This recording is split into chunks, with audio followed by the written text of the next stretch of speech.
Sinigang na bangus naman tayo guys for this video. So ako'y nagluto ng sinigang na bangus ng isang araw. Tapos ito na yung procedure ko. Mabilis lang magluto ng sinigang na bangus.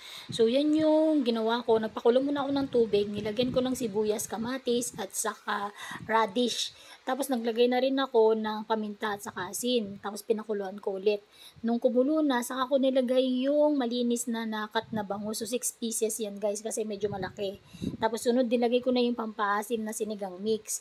Yung sinigang mix na ginamit ko dyan ay yung with gabi na guys kasi wala akong gabi na sahog.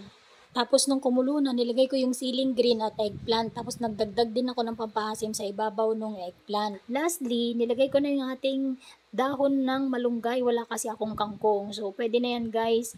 So, mas masarap din yan kasi masustansya din ang dahon ng malunggay. So, kahit naman saan siya, pwede siyang isahog. Tapos, ayan na nung kumulo na, ready to serve na. Sarap niyan guys. Sakto lang yung asim niya. Tapos, meron ding lasang gabi kasi sinigang mix with gabi yung aking pang-asim. Ayan na guys, kain tayo. Yummy to. Thank you for watching. God bless everyone. Bye!